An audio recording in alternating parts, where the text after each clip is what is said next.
Buenos días, mi nombre es Carlos Hidalgo y junto a mi compañero Pedro Salazar le vamos a exponer sobre el ciclo de refrigeración a vapor.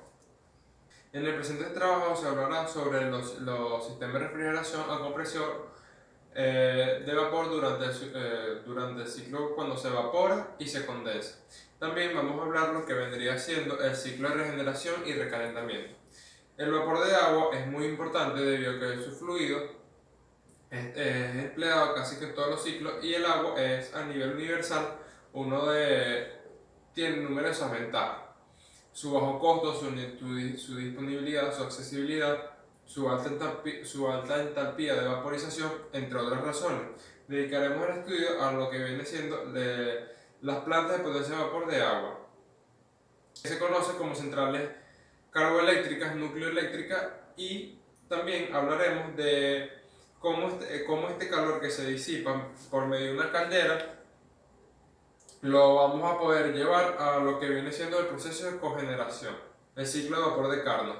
El ciclo del vapor de Carnot viene siendo uno de los ciclos más eficientes cuando hablamos de los límites específicos de temperatura. Asimismo, es primordial considerar que este ciclo es un prospecto ideal para lo que vendría siendo en las centrales eléctricas a vapor. Si fuera posible, se adoptaría este ciclo ideal, pero no se puede debido a que este ciclo es considerado como un vapor de gas y el vapor más adelante le decimos que es un fluido, de trabajo. Sin embargo, al ser un fluido de trabajo, este cumple algunas funciones y ya veremos porque este ciclo Carnot forma parte de lo que vendría siendo ideal y no tiene tiene procesos imprácticos, pues que no se puede aplicar en la actualidad. Procesos del ciclo Carnot. El proceso 1-2, que es el título el fluido que se calienta reversible e isotérmicamente en una caldera. Ahí podemos volver en lo que viene siendo el diagrama TS, que el proceso 2 y 3 que se expande isentrópicamente en una turbina, y el proceso 3 y 4 que viene siendo se condensa de manera reversible e isotérmica en un condensador. Podríamos decir que los procesos 1, 2 y 3 y 4 son isotermos y los procesos 3 y 4 vienen siendo isentrópicos. El proceso de 4 a 1, que es cuando ya el agua se regresa a la bomba, se considera de manera isentrópica mediante un compresor hasta su estado inicial. También en esa gráfica TS número B podríamos decir que ¿por qué este no se utiliza de manera práctica? Cuando logramos observar la gráfica número B, también podríamos decir que no se utiliza esa debido a su compresión isentrópica a precisiones muy altas y a transferencia isotérmica de calor a lo que vienen siendo presiones variables. ¿Por qué se dice que este ciclo no puede ser de manera práctica? 1. La transferencia del vapor hacia o desde un mismo sistema de dos fases no puede ser en un ciclo práctico, o sea, solo de manera ideal, porque la presión constante en el dispositivo automáticamente la temperatura de valor de la saturación. Por consiguiente, los procesos 1, 2, 3 y 4 pueden aproximarse bastante a lo que vienen siendo los procesos reales. Pero, ¿qué pasa? Debido a su transferencia de calor, que no es la adecuada, no puede lograr una temperatura máxima. Y al no lograr una temperatura máxima, no lleva a cabo lo que vendría siendo una eficiencia térmica adecuada. Número 2. El proceso de expansión isentrópica de 2 a 3 puede aproximarse bastante bien a una turbina bien diseñada. Sin embargo, la calidad del vapor disminuye en este ciclo ideal. ¿Qué quiere decir esto? Cuando hablamos que disminuye, podríamos decir que el vapor es de baja calidad. Al tener baja calidad, el vapor se vuelve húmedo. En las álabes de las turbinas, al tener un vapor húmedo, gotea y lo que hace es una erosión en los álabes de la turbina y lo que ocasiona una erosión.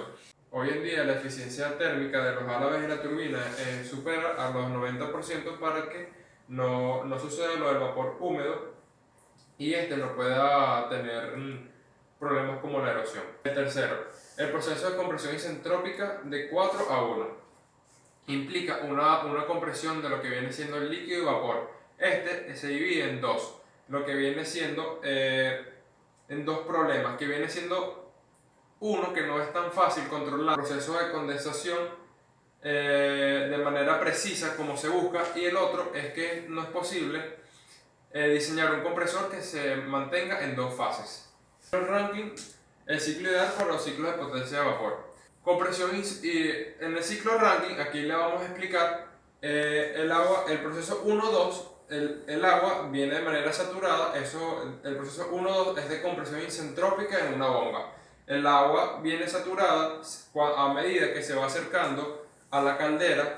Esta agua aumenta su temperatura y se vuelve agua comprimida. La caldera no es más que un generador o un dispositivo donde hace una función de pasar lo que viene siendo el líquido a vapor. Una vez que pasa la caldera, este líquido comprimido se vuelve un vapor sobresaturado. Este proceso 2 y 3 se llama adición de calor a presión constante en la caldera. Una vez que se vuelve vapor sobresaturado, pasa a lo que viene siendo la turbina. Esta turbina tiene unos ejes que están conectados a un generador eléctrico. Este proceso de 3 a 4, que es donde sale la turbina, se llama expansión de la turbina. La turbina, en la parte de adentro, vuelve lo que viene siendo un proceso de vapor que termina en el condensador de manera líquida y vapor y líquido, lo cual este vapor se extrae o se va directamente a la atmósfera, ríos, lagos, y esta se vuelve agua saturada que completa el ciclo de rechazo a calor a compresión constante del condensador y se vuelve a poner agua saturada. La cogeneración. En todos los ciclos analizados anteriormente, lo que buscamos es un propósito de convertir una parte del calor de transferido de fluido de trabajo en trabajo. La forma más valiosa de energía se disipa o se puede decir que a medida que estas empresas, la gran cantidad de calor que botan es proporcional debido a que ellas hace un mayor trabajo también. Estos aires calientes van para la atmósfera, ríos y lagos, como lo había dicho anteriormente. Sin embargo, podríamos decir que hay empresas que utilizan procesos de calor. Cuando hablamos de procesos de calor, quiere decir que adquieren en un horno combustible como lo que vendría siendo el petróleo, pues vendrían siendo gases naturales o carbón. Cuando hablamos de procesos de calor, esto incluye lo que vendrían siendo empresas químicas, textileras, de alimentación, de fabricación de acero, entre otras, en la cual maneja entre 5 y 7 atmósferas, entre 150 y 200 grados. Sin embargo, queremos decir que hay un sistema que se está analizando en cual las tuberías son de manera perfecta. ¿Qué quiere decir esto? Que no hay escape, lo que vendría siendo este calor que va directamente a la atmósfera. Sin embargo, esto no puede ser posible porque en todas tuberías hay que tener un defecto.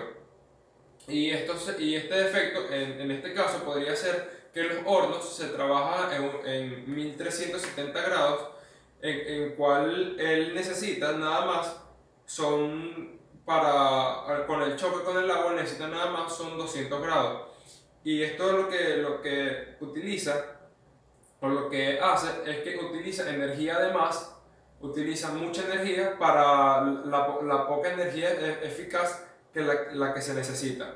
Las industrias que utilizan grandes cantidades de energía también consumen una gran cantidad de energía eléctrica. Por consiguiente, el punto de vista de la ingeniería se busca algo más económico y que sea algo más duradero.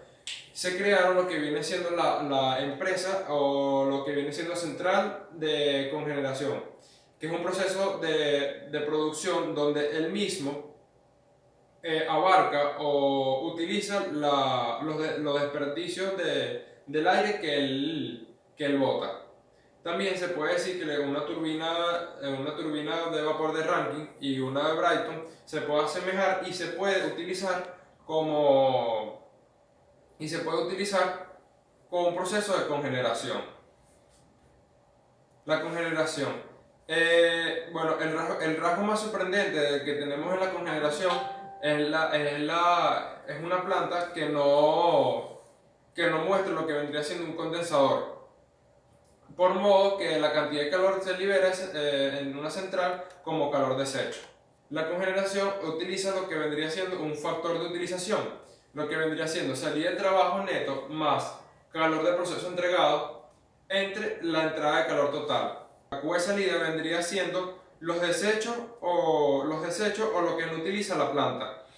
Para esto es necesario saber que el cubo de salida también abarca lo que vendría siendo cosas que son prácticamente inexistentes, que no le hacen daño a las tuberías, prácticamente inexistentes. El factor de la utilización de manera ideal es de un 100%. Hoy en día una planta de cogeneración, cuando se creó en aquel momento era 80%, y actualmente ese 80% de cogeneración es un sistema de planta de cogeneración hoy en día, pero más complejo, se muestra en la figura, lo que vendría dado por un calentador de proceso.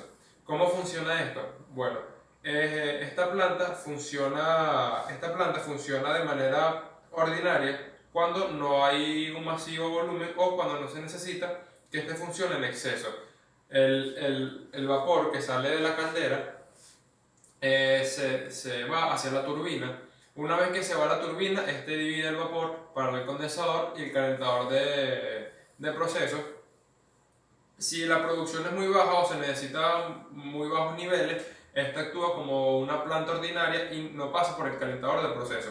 En cambio, cuando ellos van subiendo los niveles de lo que vendría siendo lo que se necesita, se va colocando más vapor al calentador de proceso.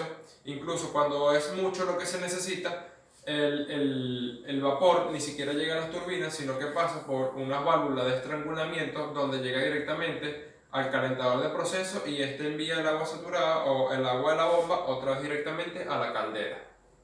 Es importante también decir que a finales del siglo XX la cogeneración se utilizó en la parte de los sistemas urbanos para lo que vendría siendo sistemas de agua caliente, sistemas de tubería, entre otras cosas, lo que pronto decayó por lo que vendría siendo, pronto decayó en la década de los 40 por los precios del combustible.